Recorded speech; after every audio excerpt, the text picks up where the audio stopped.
It is a new way for people to report issues while traveling on Charlotte area transit system trains and buses. It comes after President Trump called out Charlotte safety in his State of the Union address. Thanks for joining us on Queen City News at 10 tonight. I'm Brian Blakely. During the State of the Union, the president addressed Irina Zarutska's murder last summer on the Blue Line. Today, CATS announced new safety measures for riders. Queen City News anchor Caroline Boyer is here to break it down. And Caroline, how does it work? Brian, you can now text your concerns to a tip line. The goal is to allow riders to share real-time information more easily and quickly. Passengers have mixed feelings about whether or not they'll actually use the feature.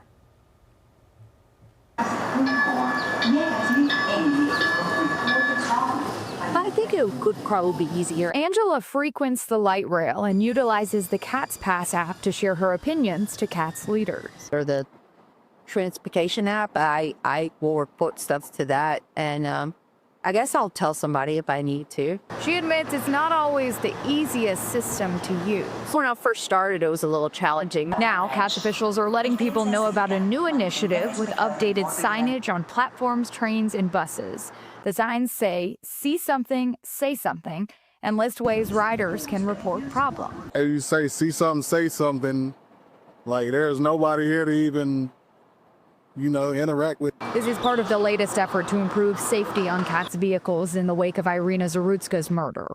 President Trump referenced her death and honored her mother in his first State of the Union speech of his second term. She died instantly.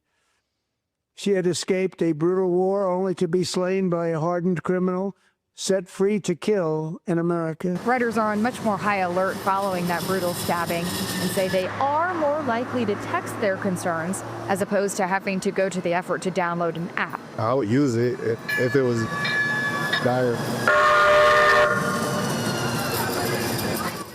That number for CATS riders to text is at the bottom of your screen, 704-251-6402.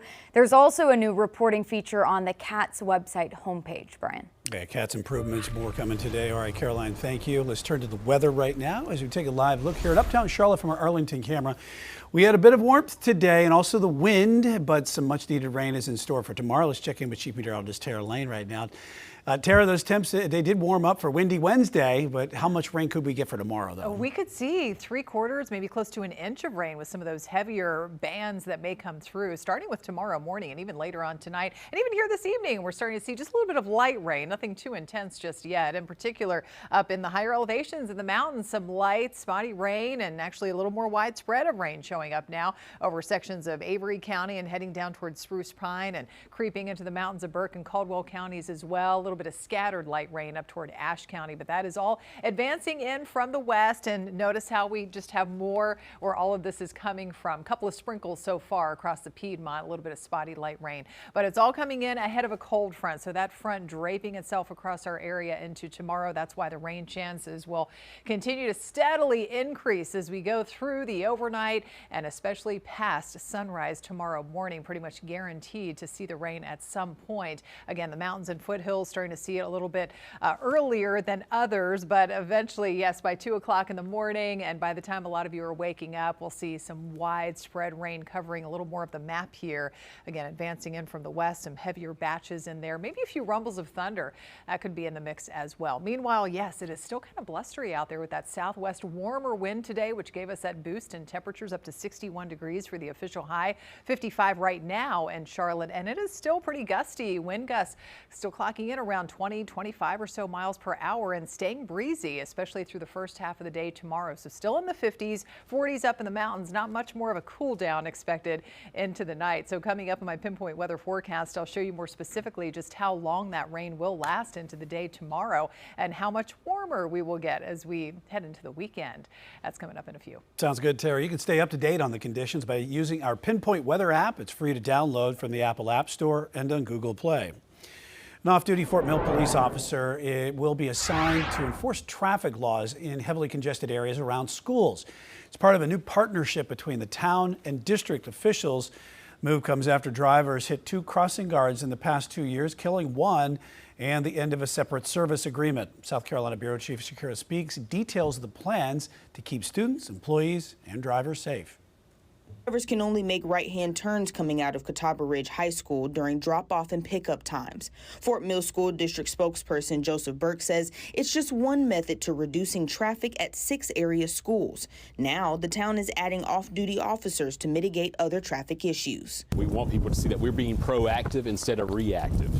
We want to keep our individuals safe in our school zones, but also throughout our town limits as well. That has been going well. We've seen, great improvement with traffic in those areas. Catawba Ridge freshman Reagan Henson agrees, but she thinks road design may be the main reason for crashes and deaths around the campuses. I wish that they made the road a little bit bigger and stuff, because it's kids, new drivers, and you're putting it in this tiny road where they can't even turn left. It's just prone, it's a prone area for it to happen, it would happen. The moves come after drivers hit 2 crossing guards in 2024, killing one and seriously injuring another.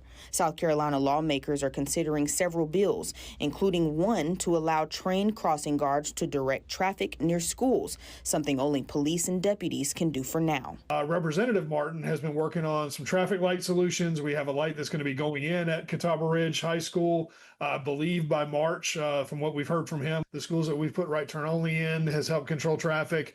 So I think that both of those have been successful programs for us. And we want to continue that success. In Fort Mill, Shakir Speaks, Queen City News. House lawmakers will question former Secretary of State Hillary Clinton tomorrow as part of their investigation into Jeffrey Epstein. A deposition will take place in Chappaqua, New York, where she and former President Bill Clinton live. Mr. Clinton will be deposed on Friday. Republicans and Democrats want to hear from the former first couple about their ties to the late billionaire and sex trafficker. Controversy is once again brewing over alleged predatory towing in Charlotte, this time at a fast food restaurant near South End. The vehicle's owner tells Queen City News his SUV was illegally towed last week. Matt Stell tracked down the tow company's owner, who claims his driver was simply doing his job. They basically stole my car. This tow lot in North Charlotte is where Ken Kuntz says his Cadillac SUV was brought last Friday after it was towed from a Bojangles off West Boulevard near South End. I pulled in, was going to get something to eat, but first when I pulled in, I went to the bathroom. And I was in there for several minutes. Kuntz says when he went out to his car to grab money for his meal, he discovered a boot on his tire from the Hitch and Haul Heroes Towing Company. He said that they had a contract with Bojangles, and if anybody come in that lot and they don't buy something, they could tow them and at least boot them. Kuntz claims he explained to the driver that he was about to purchase food, but had been in the bathroom when the driver asked customers inside who owned the Cadillac. Now, Kuntz admits the tow driver offered to drop the car for a smaller fee, but Kuntz claims he didn't have enough money on him at the time. They added a towing fee, a lot fee, and gate fee, administration fee, and it all came to $750. Now, Mr. Kuntz tells us when he met with Bojangles corporate the next day, they reimbursed him for the tow costs, but also told him that Hitch and Haul Heroes did not have permission or authority to tow vehicles from any of their properties, nor did the towing company have an approved contract with Bojangles. I don't know why they're telling Mr. Kuntz that. We caught up with the owner of Hitch and Haul Heroes, who has asked us to not show his face or share his name. But he showed us text messages between he and the general manager of that Bojangles location, allowing Hitch and Haul to enforce towing, and claims that his tow driver only responded to the property after being called by the store. I have no idea if she had permission from Bojangles corporate. That is not my job. My job is to deal with the person that hired me and asked me to do a job. Now, in a statement, Bojangles executives say in part, quote, "We met with the customer directly and resolved the matter. We have taken steps to ensure this does not happen again." I have no further doings and dealings with Bojangles if that's how they're going to operate, because no one's going to hire me to do a job and throw me under the bus after. It's so unfair, unreasonable. In Charlotte, Matt Stell, Queen City News. Kuntz tells us that he still plans to take legal action against the towing company and filed a complaint with the Charlotte-Mecklenburg Police Department. He claims the officers who responded to his call from Bojangles threatened to give him a citation if he tried to block the towing of his car.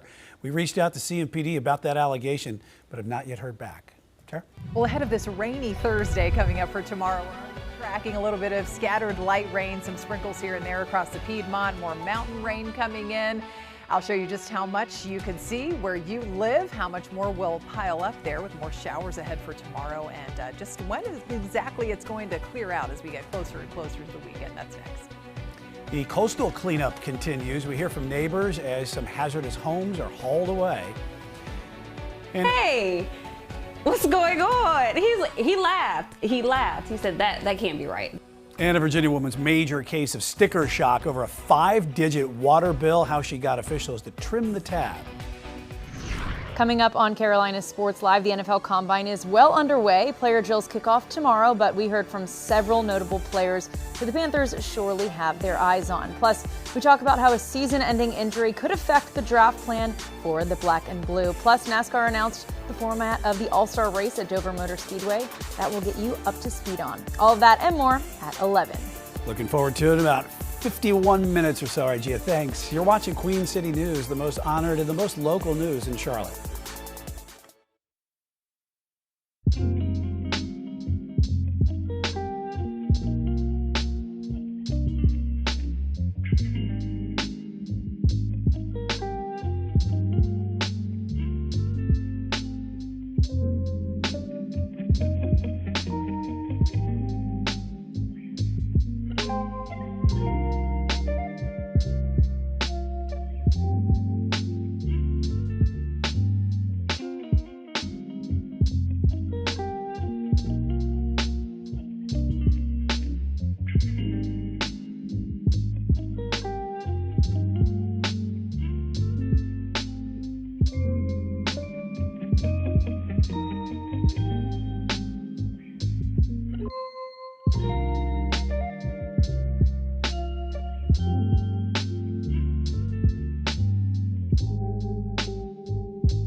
The Outer Banks are losing more shoreline homes to powerful Atlantic waves. Robert Rizzo shows us trash day and the hazards being hauled away. The cleanup is once again underway on Old Lighthouse Road in Buxton, this time from the 4 unoccupied houses that were swept away in less than 48 hours in the beginning of February during a winter storm that battered the coastline of the Outer Banks. Ocean Payne has lived here since 2019 and drives daily through the debris-lined road. It's devastating if you recently bought it or if you had it for 30 years. I don't think that you thought it was going to fall the time that you were going to own it. According to the National Park Service's website, since September 2025, 15 unoccupied houses have collapsed on the seashore beaches here in Buxton. Dare County executives recently held a meeting to provide information and answer questions from the community about the Buxton Nourishment Project. Dare County Manager Bobby Outten. We have a beach nourishment project going on in Buxton. As we also have in Buxton, there's an old jetty that we're going to repair. And at the same time we're doing that, there's another project in Avon. The Beach Nourishment Project is expected to begin in late spring or early summer. The cost of the project has yet to be finalized. It'll take roughly 90 days to do the project, so the project should be completed by the end of the summer. That's the goal. Weather, of course, changes everything. But we do know how much the county paid contractors to clean up the debris from the last two major cleanups last year. For both the November 2025 and December 2025 debris removals, the county spent just under $165,000, with the contractor removing over 890 tons of debris. As the crews continue to work clearing out the debris out here on Old Lighthouse Road, they'll continue over the next couple of days until all the debris is gone. UNC Charlotte officials will formally introduce their new athletic director tomorrow. Kevin White was part of Clemson's athletic department for 4 years. He earned his bachelor's degree at UNC. He'll be introduced at 4 tomorrow afternoon at the Halton Arena. We'll have more from his news conference tomorrow night on Carolina Sports Live. And you're now looking live at King Street in Boone tonight. Just like the lower elevations, the mountains need some rain too, and they're getting it. It looks like, look at the wet roadways right there. Chief Meteorologist Tara Lane here to talk a little bit more about how much of the Carolinas really dealing with some drought conditions, despite the fact that we've gotten a little bit of rain here. We're going to get the recent update on the drought monitor for tomorrow morning, but yeah, still looking at widespread severe drought. We have a couple of footprints of extreme drought in place, especially east of Charlotte, parts of Cabarrus County, like Concord, Kannapolis, Monroe, and Albemarle under that extreme drought.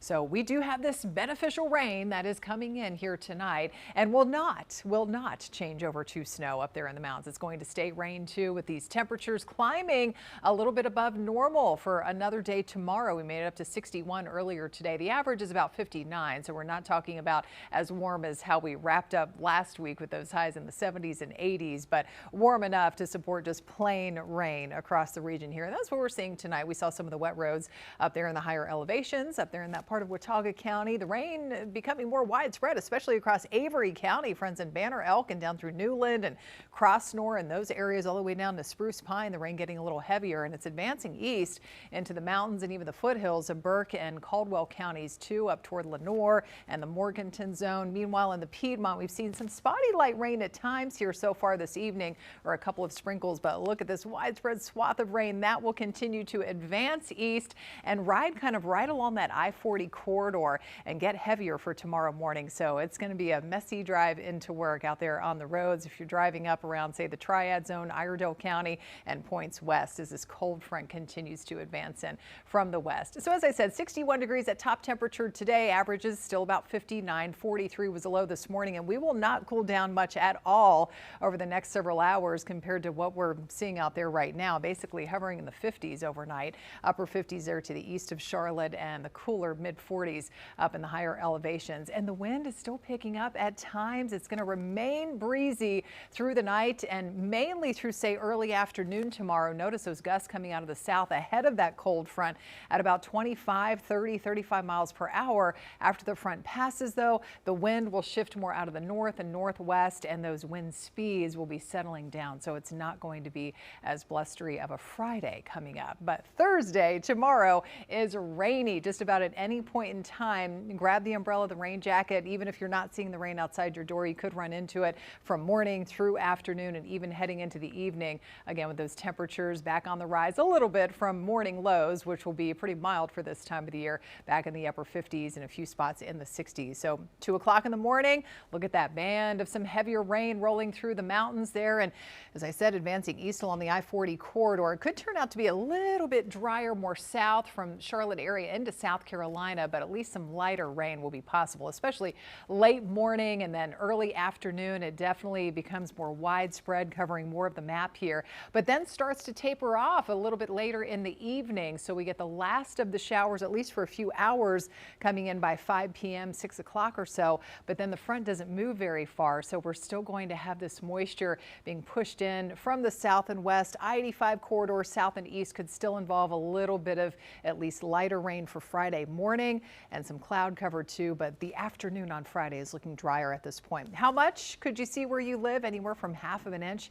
to even close to an inch in spots. For the most part, generally it's looking like about 3/4 of an inch of rain, one of the more popular rainfall forecast totals there from the Queen City south and even heading up into the higher elevations there. But again, all of it clears out for the weekend. Look how nice it's going to be. If you like this sort of thing, mix of sun and clouds, highs in the 60s on Saturday, 73 on Sunday. But enjoy it because the rain is back along with some chillier temperatures for a couple of days early next week.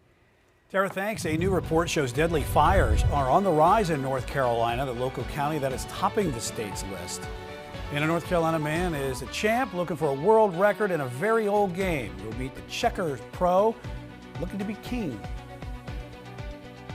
You're watching Queen City News, the most honored and the most local news in Charlotte.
A Virginia woman says she had sticker shock when she got a water bill for $23,000 at a home she inherited.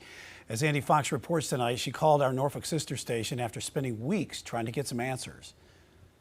To me, this bill represents that the city did not take care of its consumer. There was no safeguards in place to protect me from getting an $18,000 water bill. Portsmouth resident Dana Newsom was gifted this house from her mother, who received it from her mother. And this is a picture of Newsom with her grandmother around 1991 in front of the house. The house sat empty for 10 years. Then Newsom hired a contractor and had the water turned on. But no water came out of the faucets. And a 2-month bill then showed up for $23,000. Hey! What's going on? He laughed. He laughed. He said, that can't be right. That can't be right. She called the city. They came and I was not here. They left a yellow note on the door saying no leak detected. Can't be right. Called the city again. It's determined the leak is under the sidewalk. Advise, it's a simple fix. Once you get it fixed, we do price adjustments all the time. We'll adjust the price for you. Speak to a supervisor and she's like, okay, well, we took $5,000 off. So your bill is now $18,000. Dana basically says thanks, but no thanks. She pushes back. That's not fair at all. She said, well, we don't expect you to pay it all at once. We can put you on a payment plan. And then this shows up. I received a notice on my door immediately I contacted you all saying that it was a 24-hour notice to pay my $18,000 bill. She's a single mom. She doesn't have $18,000. She wrote Portsmouth Councilwoman Catherine Bryant, and so did 10 on Your Side. Our producer wrote to Bryant at 12:20 Tuesday afternoon. Then, 37 minutes later at 12:57, Portsmouth's Department of Utilities Customer Service Manager, Annette Stokes, writes to Dana Newsom. After consulting with the Director of Public Utilities, it has been decided to waive the charges, all except for $1,000. She is thankful for the bill relief, but still not satisfied. I feel like I did my due diligence. I contacted them numerous times when I realized that there was an issue. And this has been going on for a year. Nobody should have to have this hanging over their head for a year. I shouldn't have had to reach out to them so many times for them to now say, okay, $1,000. Andy Fox reporting Portsmouth officials contacted our station saying they were working with the woman to lower the bill even more. Well, taking the message on the road, hear about President Trump's plans for the agenda of the coming year and the response to the State of the Union address. And some unexpected downtime for two drivers, the shock at the stoplight that they didn't see coming. You're watching Queen City News, the most honored and the most local news in Charlotte.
President Trump highlighted what he views as his major successes over the course of his administration at the State of the Union last night. He also laid out his agenda for the upcoming year.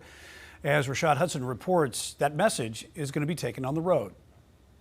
The White House is taking its message on the road later this week. President Trump headed to Texas and Vice President Vance headed to Wisconsin, trying to sell to the American people what they heard last night. From lawmakers escorted out of the chamber to shouts of "You have killed Americans," to President Trump poking fun at Democrats from the podium. And you should be ashamed of yourself. Democrats say it was a State of the Union full of drama and deep division from start to finish. The most successful dividers in presidential history. President Trump, meanwhile, touted what he called a turnaround for the ages. Our nation is back. Bigger, better, richer, and stronger. than ever before. The president defended his border crackdown and immigration enforcement operations, promising more action ahead. And as President Trump made clear last night, we are just getting started. A major theme of the address was the economy, with the president promising growth and lower costs. It shows he comes in every day working for the American people. South Carolina Republican Congressman Ralph Norman praised the speech. A++. He knocked it out of the park. Democrats saw it very differently, accusing the president of ignoring key issues and failing to offer unity. He was here trying to do damage control. New York Congressman Gregory Meeks said he wanted to hear more about bringing down costs. I did not really hear what we can do about putting and making food cheaper than it is. And President Trump set a record for the longest State of the Union address at 1 hour and 48 minutes. Reporting in Washington, Rashad Hudson, back to you. Homeland Security officials are responding to a lawsuit filed by North Carolina men saying they were wrongfully arrested by immigration agents. The men are suing the department, Secretary Kristi Noem, and other officials over warrantless arrests. 4 of those plaintiffs are American citizens, and one holds a valid visa to be in the country. They were arrested during the November immigration sweeps in the Charlotte area. Their attorneys say this isn't an immigration debate, but rather a debate about whether agents are using legal tactics. What we're seeing is not lawful behavior, it's lawlessness. And so this is not a debate about whether there should be enforcement of federal immigration laws. This is about whether the U.S. government has chosen a policy which is unlawful.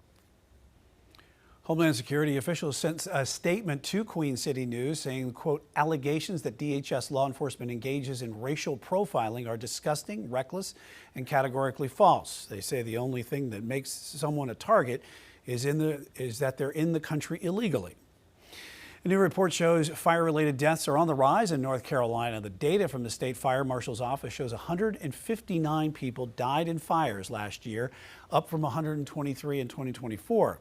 Last year, Gaston County had the most fire deaths at 9. Mecklenburg County had 7. Victims who survive house fires say people should find safety seriously. Had the explosion, then we came outside and I opened the door right there to the kitchen, and the fire like whoa went up hard. So we ran outside and I called the fire department, and all this was burnt up and everything. The report shows more than half of the homes where deadly fires happened lacked smoke alarms.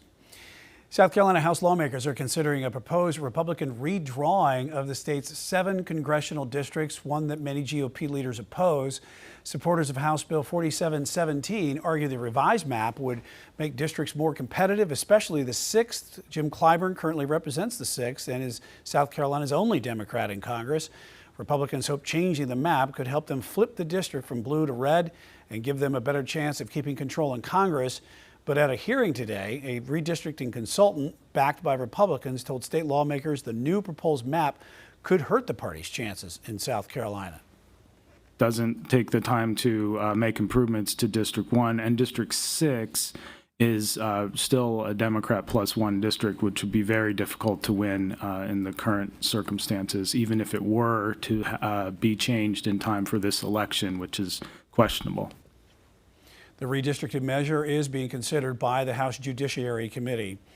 The 100-day warning period for South Carolina's hands-free driving law ends on Friday, and that means drivers will start getting tickets for violations this weekend. Ripley Simone spoke with Highway Patrol troopers about their enforcement. Starting Saturday, February 28th, you can receive a ticket for holding or supporting an electronic device with your body while driving under the Hands-Free and Distracted Driving Act. The hands-free law went into effect on September 1st, 2025, and for the following 180 days, law enforcement agencies issued warnings and educated drivers.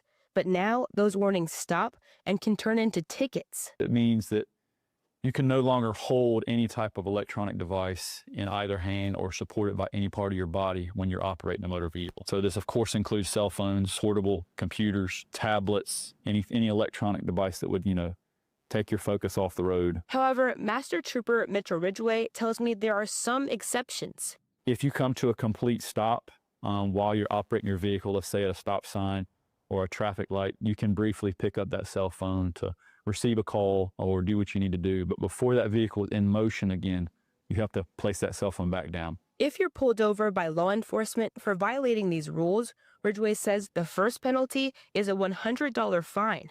But then there's a 3-year period for that same person that's been issued that first ticket, that if they get a second ticket, so an additional ticket, is then for that person a $200 fine and 2 points on their license, which, stings a little bit more. The Department of Public Safety explains that this law aims to reduce the number of distracted driving collisions on South Carolina roads. Ridgway says it'll make the roads safer for everyone. I like to use this analogy. If you look down at your cell phone for about 4.5 seconds and you're traveling 55 miles an hour, you've traveled the entire length of a football field without looking at the road. Take a look at this video out of Omaha, Nebraska tonight, showing the moment that a car and a truck fell through the road due to a sinkhole while stopped at a traffic light. This happened on Tuesday. In a Facebook post, Omaha police say several bystanders jumped in to help the trapped drivers before police arrived. Police say a student is in custody after bringing a loaded gun to a Raleigh high school, putting it in lockdown. I got the call around 11:15 this morning to Millbrook High School in North Raleigh. The school resource officers found the 18-year-old student with the gun in the backpack. He is now facing weapons charges, plus counts of resisting arrest and disorderly conduct. A proposed South Carolina measure would permanently restrict what people can buy when using SNAP benefits. It would make items like candy, energy drinks, and soft drinks off limits with SNAP cards. Katie Fangvangsa breaks down what else would be off the list. In the South Carolina Senate's Child Welfare Subcommittee, a bill aiming to place limitations on foods eligible for SNAP benefits is being debated. It mirrors a move by the U.S. Department of Agriculture earlier this year that restricted the foods. The bill now looking to make those restrictions permanent, with the stated goal of improving health outcomes. The intent was to ban purchases using SNAP benefits of certain items that contain sugar, candy, energy drinks, etc. Local community leaders say taking away options for families who are already struggling may hurt instead of help. What we have right now is a knee-jerk reaction, and as a result, a lot of our citizens, community members, is suffering and having a lot of uncertainty. Foods typically considered unhealthy are often cheaper and more accessible than fresh, nutritious foods. And while the Lowcountry Food Bank tells me they support the bill and the push to get nutritious foods to everyone, they know that's easier said than done. We don't want people to feel different to everyone else. We want someone who is on benefits to have access to nutritious food, but access to nutritious food in the most dignified way possible. Advocates also saying the top priority is keeping people fed in a time of unprecedented demand. We are seeing unprecedented levels of hunger and food insecurity. I mean, we're seeing levels of hunger and food insecurity that we haven't seen for a decade. Police in Virginia Beach are highlighting new technology to help with gun-related investigations. They say it's the first technology of its kind in the Commonwealth. The IBIS clear case machine is designed to cut the time it takes for investigators to go through bullet casings in half. Technology takes close images of each shell, and then it looks for unique markings left on the casings to help match them to specific guns. This machine speeds up that process, and the faster we can get intelligence out to our detectives, the faster they can start running down the leads, finding where guns were purchased from, what other incidents they were involved in, contacting other agencies to get leads that they may have for related shooting incidents. The new technology is also being used in Goldsboro, North Carolina, and Volusia County, Florida. One North Carolina man is going for a world record in one of the world's oldest sports. Chad Tucker introduces us to the Archdale Checkers champ. So I'm playing American style of checkers from 1996. It's one of the oldest games in the world. My father started getting me into checkers, which is why I started at a very young age. And these two, Alex and Alex, are going for the world title. Fun? No, it's not fun. It's not fun? It's not fun. Alex Moisev has been the king of competitive checkers, holding the 11-man ballot title for 16 years now. This is interesting, and I love it. And Alex Holmes is here to dethrone him. It's just so amazing how complicated checkers can be when, you know, you're playing in tournaments and matches. While so many love the game, for these two, it's a sport that comes with a $6,000 prize. Winner gets 60% of prize. Second player gets 40%.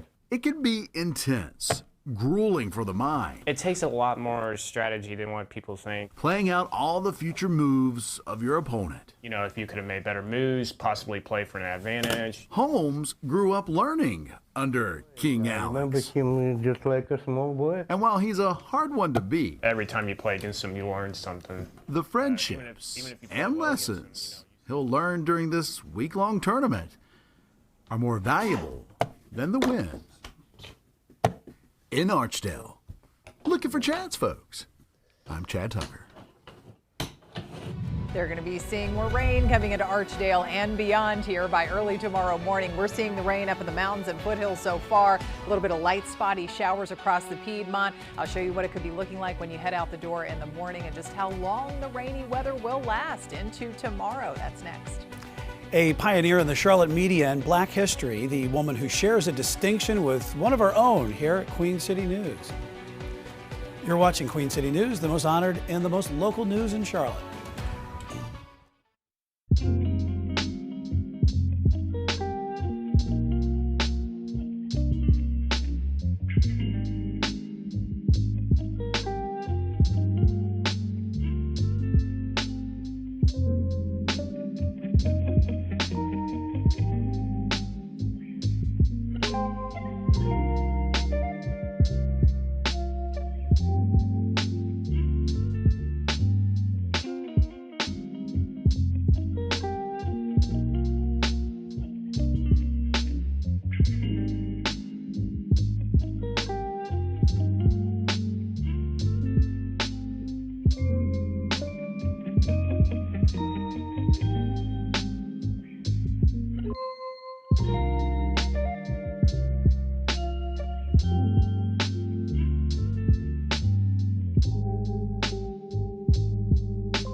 Queen City News honors Black History Month. The Mecklenburg County seal is courtesy of a well-known Charlottean, Harvey Boyd, a black advertisement artist who won a Chamber of Commerce event to design the seal.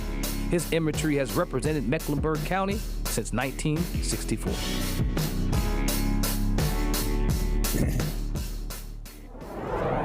3 years before Harvey Gantt made history as Charlotte's first black mayor, Bea Thompson made history herself, becoming the first black woman to sit behind an anchor desk in Charlotte.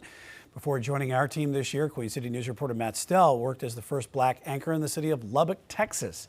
And as you can imagine, he and Miss Thompson have a lot of similar stories to share.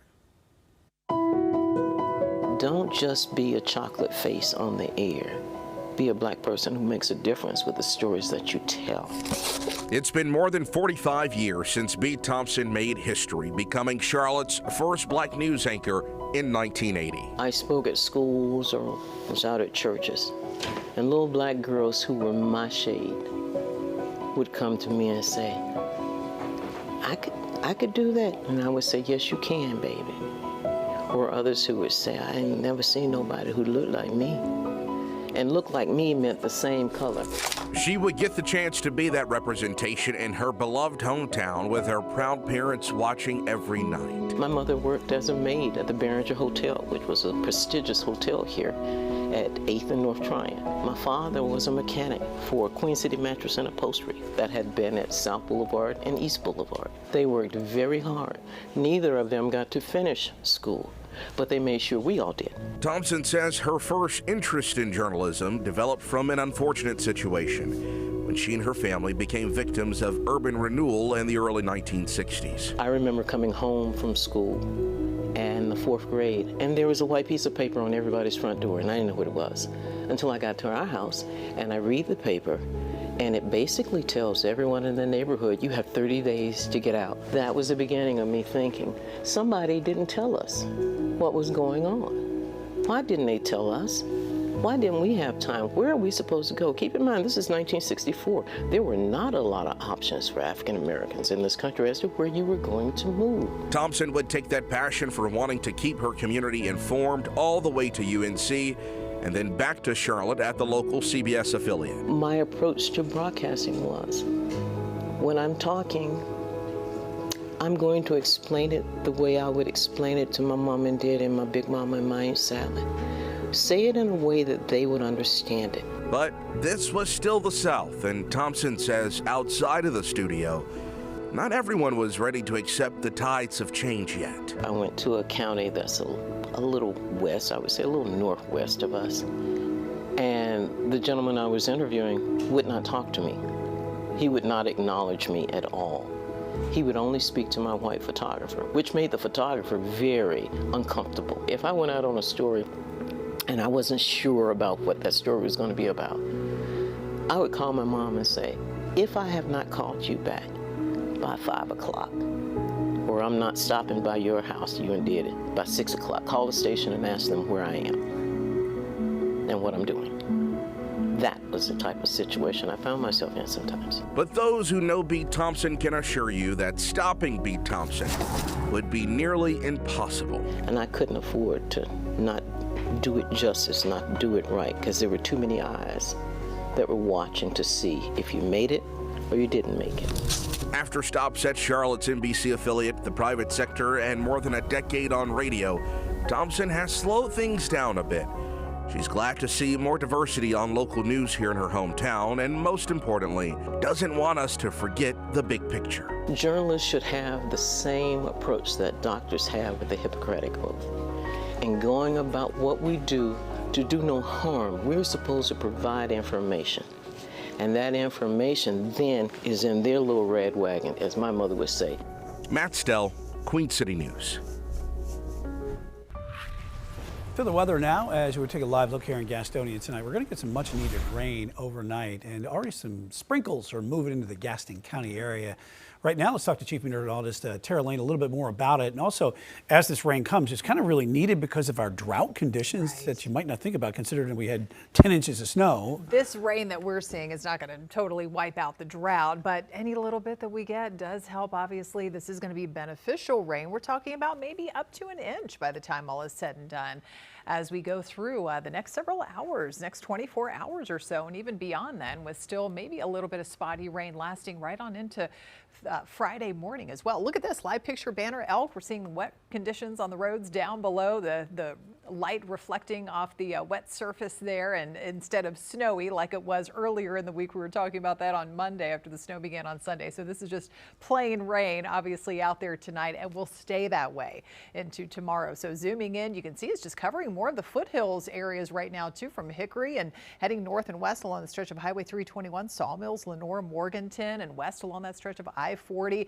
Just a wet go of it out there. More scattered showers lifting up into Boone and Jefferson, Mount Airy, and up toward the Triad, Piedmont area, seeing a couple of sprinkles there, a little bit of spotty light rain, and a lot more to get through where all of this is coming from. So that's why those rain chances really ramp up as we move past midnight, and especially early tomorrow morning for a lot of you waking up. So just today to have the umbrella handy. Throw it in the car just in case, even if it's not raining when you head out. Just know that it's possible you could run into some rain if you're still going to be out and about through the afternoon and early evening.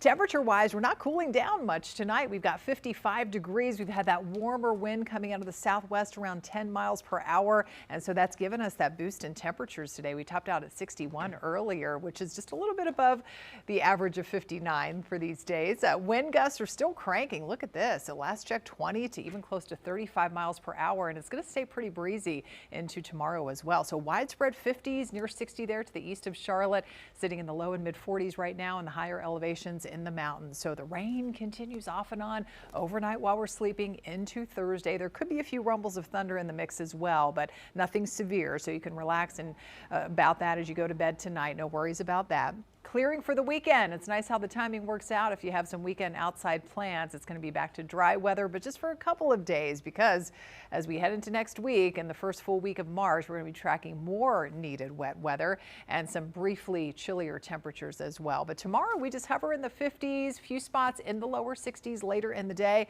as the chance of showers continues. Here's the setup. We have that front area of low pressure that will just kind of lay nearby the region here into Friday morning, stalling out briefly. So that's why even into early Friday, we can still have some clouds around and some leftover showers, mainly south and east of Charlotte. But 7 o'clock in the morning, I-40 corridor could be covered in some widespread heavier rain. Little bit drier the farther south and east you go, but still some scattered showers will be a possibility before the rain does become more widespread around lunchtime, early afternoon, then pushes off to the east, and then it's just tracking a few leftover showers later in the evening. So we'll get some brief dry time, but notice again by early Friday morning, south and east of I-85, some more showers will still be possible with that stalled front, some clouds lifting in. Overall, though, it is still looking drier for the afternoon. So the 7-day forecast shows drier conditions starting to build in for Friday through the weekend. Beautiful weekend, 60s on Saturday, low 70s on Sunday, but then we're cooler again for a couple of days going into early next week. That next system bringing us the return of some rain, especially for Monday. All right, well, more rain. Hey, let's talk to Gia right now and talk about the Panthers up at the NFL Combine, right? Yeah, of course, the NFL Combine is well underway. Player drills kick off tomorrow, but we heard from several notable players that the Panthers surely have their eyes on. Plus, we talk about how a season-ending injury could affect the draft plan for the Black and Blue. Plus, NASCAR announced the format of the All-Star race at Dover Motor Speedway that we'll get you up to speed on. All of that and more at 11. Sounds good, Gia. We'll see you in just a little bit. You're watching Queen City News, the most honored and the most local news in Charlotte.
Lawmakers held their annual Doggy Gras Parade today at the nation's capital. U.S. North Carolina Senator Tom Tillis there. He interacted with many of the pups and their owners at the event as part of the resolution for the parade. Tillis borrowed the words of former President Harry Truman saying, quote, "If you want a friend in Washington, get a dog." South Dakota toy shop owner is looking to give back to kids in the community, and it could have come at a better time. Nancy Savage says her passion for the industry came from playing alongside her daughter decades ago at a shop in Seattle. She now sells toys, but she also provides them to a lending library for playthings. The Sioux Falls event, the Great Toy Roundup, runs through the end of the month. Savage says she makes it a point to bring donations from her shop. It brings me such joy to know that kids are getting a great toy and learning by play, and that is just so important for development. And I just feel like what Annalise is doing, the number of boxes that she has is just amazing. A number of cities across the U.S. operate lending libraries for toys, including Charlotte, Albemarle, and Monroe.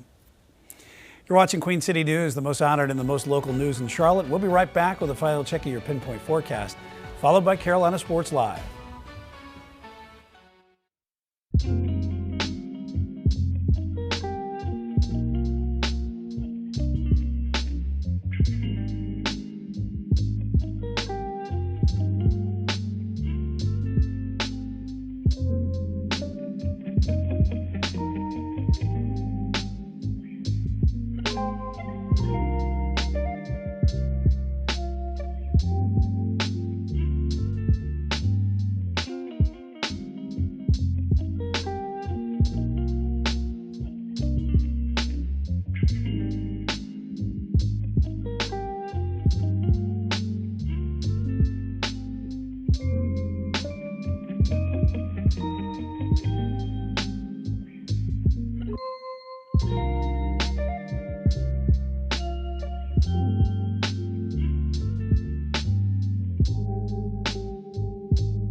Rain, it's not going to go away. It's coming in right on through the day tomorrow, and even here tonight we're starting to see that rain up in the mountains and foothills.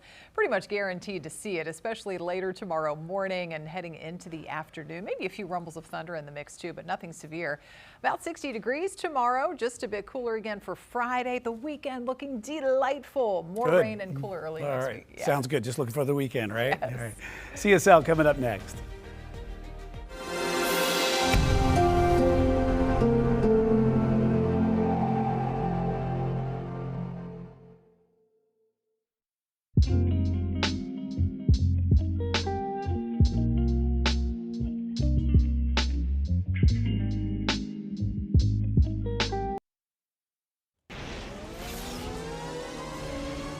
Now, it's CSL, Carolina Sports Live. Right now on Carolina Sports Live, linebackers have found success with the Panthers in the past, but what about the future? They might have spoke at the NFL Combine today. We've got more coming up. And with that, we welcome you into Carolina Sports Live. Casey Funderburg with Gia Lancey here with you for your midweek CSL. And as we get further into the week, Gia, we get further into the NFL Combine and all the action happening in Indy. That's right, Casey. And we'll dig into who took the stage today as well as the Combine schedule. And the Hornets have a big matchup coming up tomorrow. We'll get you ready for that. Plus, highlights from some local college hoops tonight who were in action. But in the leadoff spot tonight is the black and blue, of course. Yeah, it was the linebackers' turn to take the stage at the Combine, a position group that Dan Morgan says the Panthers plan to attack with free agency and the draft. It was also a group Carolina attacked last season, bringing in guys like Princely, Umamielen, and Nick Scorton. And while they made an impact in their own way, the group as a whole still had trouble stopping the run last season. This year's draft class consists of a lot of talent and could fill valuable positions for the black and blue. I think it starts with being a versatile linebacker. I think I can play the Mike, Will, Sam. I think I can do all three at a high level. I think I'm a very athletic player, and I think that shows up in my game. I think I showed this last year that I was able to be like a true Mike. I think I showed I can stop the run, show some physicality this year. I think in the upside of it, I think I can be a lot more effective in zone coverage as I keep working that part of my game. I think I could play, any position that they need me to play. I can play Sam out in space. I can play the Mike. I can be the green dot, and I can play the Will. I think I can play any position that they, bring up to me, and I think I'm very much capable of doing anything. I'm the same guy every day. As some of these guys that came from Mizzou, I'm the same guy every day. I wake up with the same approach. I take pride in my work. I've got better every year. I've worked on some every offseason.